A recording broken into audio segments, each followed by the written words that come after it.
Hey everyone, so before I make some observations about Pilgrims, I just want to give a bit of an overview about language, which is the topic for this week.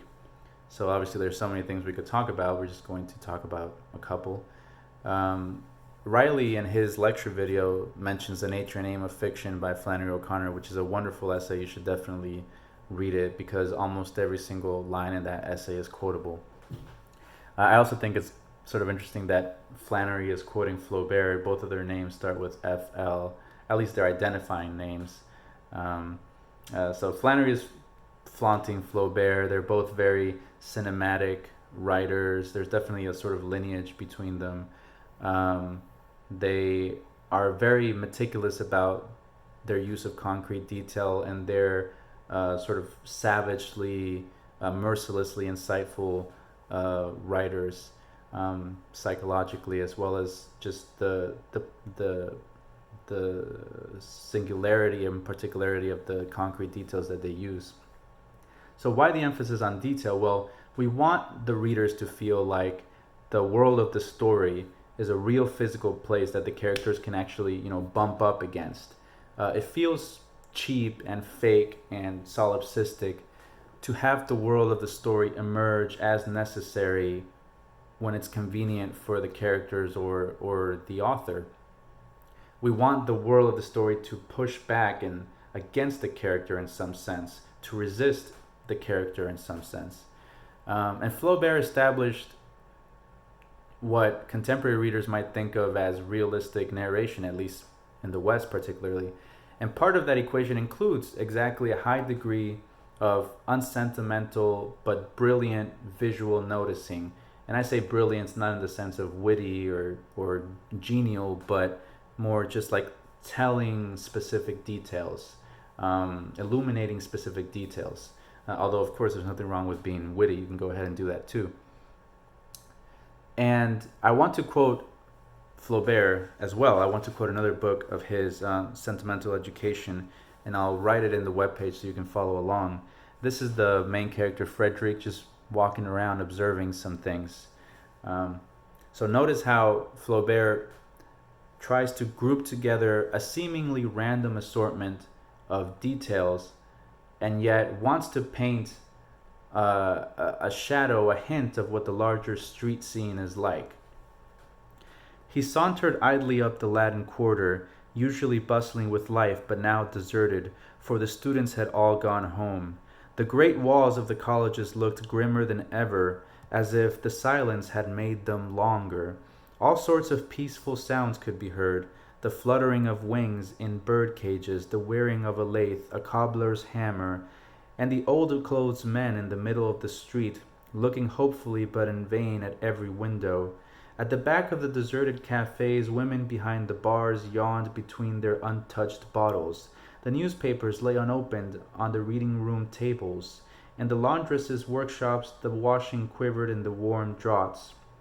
Every now and then he stopped at a bookseller's stall. An omnibus coming down the street and grazing the pavement made him turn round, and when he reached the Luxembourg he retraced his steps. So it seems as if Frederick is a sort of camera just walking around capturing all of these details. But what we don't notice is the details that Flaubert is not noticing, because he's doing quite a bit of work to hide the fact that he is the one choosing the details from us. He doesn't want the reader to stumble upon the question, well, who actually is noticing this? Is it Frederick or is it Flaubert? Are we inside Frederick's mind noticing these things, or is this more of an objective description by the author himself? And that tension right there, that distinction between the author's language and the character's language, is another really important dichotomy aside from the concrete and abstract language. I mean, in general, you want to have concrete language. That's the lesson of the week. If you take anything away from all of this, which is that fiction needs to, paint a real world for the readers, that we can imagine. So use concrete language. Literature is already so removed from the senses as compared to other art forms like a very auditory musical art form, or a very visual sculpture and painting, and uh, olfactory perfumery, or gustatory cooking, or any kind of tangible arts that you can think of. And then you have literature, which is an art form that is so mediated by symbols and that we have to interpret, and it's already so abstract. Language is already so abstract that you want to give the reader as much help as possible imagining a real experience. So Flannery O'Connor would say that, and she does say in her essay, The Nature and Aim of Fiction, that the reason one writes a story is because every single word was necessary to convey that experience. So you can't reduce the power of literature into themes. That's not the point. The point is the actual experience of the story. And I agree with that. So, so aside from that, it's a given that you want to use concrete language. But then also this tension between the author's description and the character's description is an important one. So on the one hand, yes, practice capturing the essential nature of an object in language.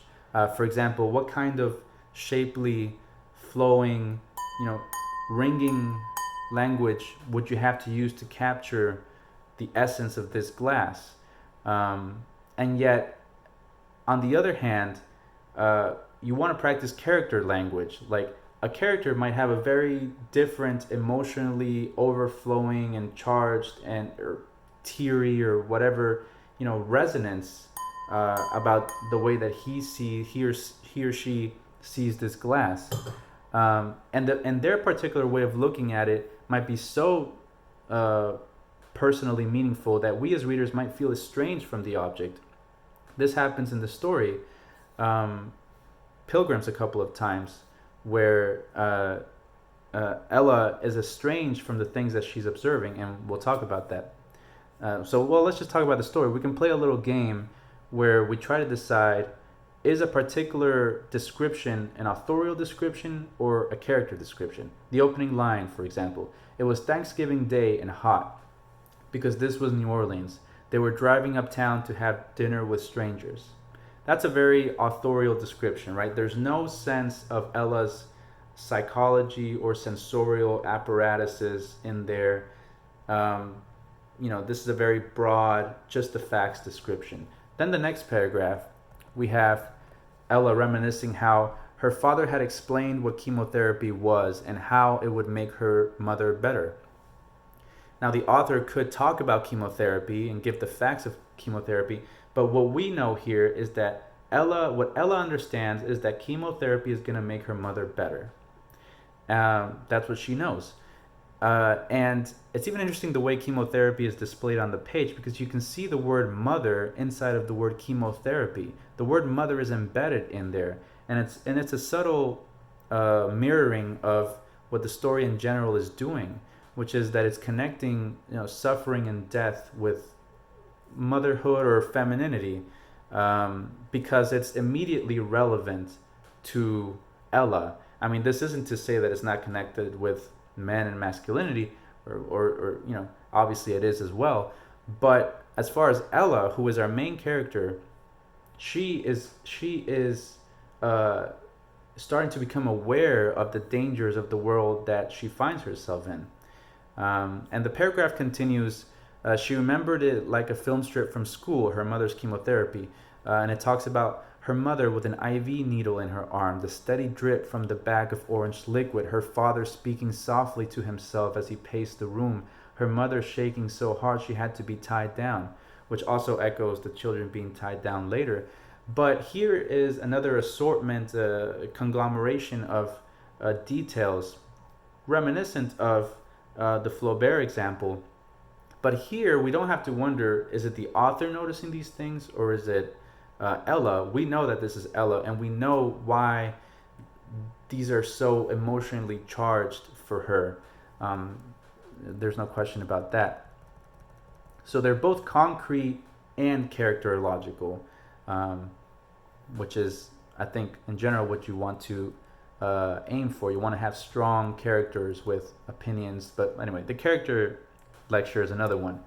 But characterological detail is important. It's important for you to know which is which, like, and to be able to look at your own stories and think, is this line a characterological observation or an authorial observation? And is there any ambiguity? Should there be ambiguity? We'll look at some examples of ambiguity in the story. For example, when this line of this bit of from the story, "Come on," their father said, and gave them a tired smile. "Time for fun," when they first arrive at the house. Now, who is noticing the word tired there? Is it Ella? Is she noticing her father's attempt at putting on a cheerful face? Or is the author letting us know what Ella doesn't see, this tired smile? She only sees the smile, perhaps. Does she see the tired quality in her father's smile? In my reading, this is an ambiguous example of an ambiguity in authorial language versus character language. And in your own stories, you should wonder whether that's useful or not. In this story, I think it's somewhat thematic because the story is an exploration of Ella's estrangement from the world around her, and an exploration of, what she sees and what she doesn't see. Then later on, here's an interesting quote from the story, which is not related to this game that we're playing, but it is related to writing. "If this is your treehouse, then how come you're tied up?" "It's jail," the girl spat. "In jail, you get tied up." This is something of a metaphor for the author, because sometimes, even though technically the author has control over the story, you have to allow yourself to be tied up and lose authority. So this girl, just like the author, is able to separate her own identity from the role-playing game that she's in. And that's just what you have to do as a writer. You have to sometimes relinquish your authorial language and let go of the great words and the great descriptions that you want to use, and think about, what would the character say about this? What would the character observe in this situation? And obviously this is also embedded in a paragraph that gives us a real descriptive sense of this tree castle, which is actually more of a dungeon and has something dangerous and Kafkaesque and just topsy-turvy about the games that they're playing in there. And the details were very good, and I felt what it was like to be Ella and trapped in this confusing new place. There's a lot of descriptions of different rooms. Like there's the blue room with walls and curtains that make everything look as if it were underwater. And even her interactions with her father in that room and her mother have this sort of underwater quality to it that is colored by her experience of the room itself. And then she sees her father doing these shadow gestures against the wall. And it says that for a moment, Ella had no idea what he was doing. Then she saw the shadow of her father's hand against the wall in the light of a blue shaded lamp. A shock of relief went through her. So here we have a situation where Ella herself is aware of her estrangement and has a relief at recognizing something for what it is. She has relief at recognizing an object for what it is, and is sort of fearful of her own projection onto it, and isn't sure what to make of it. And then after Claire's accident, Ella runs to where the adults are meditating.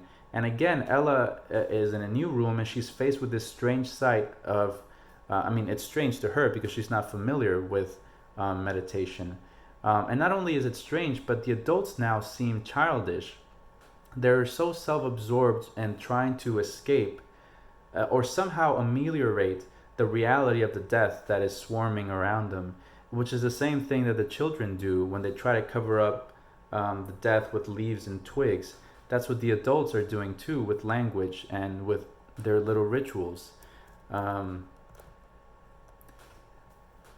the story as a whole is a sort of pilgrimage towards an awareness of estrangement. In fact, the last line includes the statements, "It seemed they had driven past their house long ago and were moving onto a place where strange beds awaited them, where they would fall asleep thinking of dark forests and wake to the lives of strangers."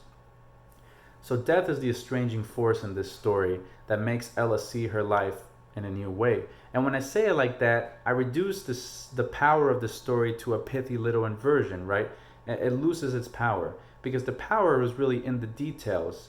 It's not in any theme that I can tell you.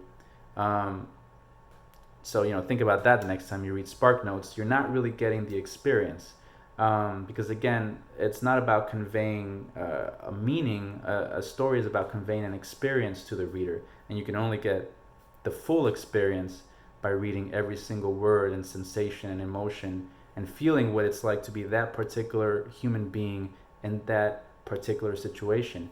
And that's why concrete language is important, and that's why using characterological language is also important to inhabit the actual sensory reality of the character.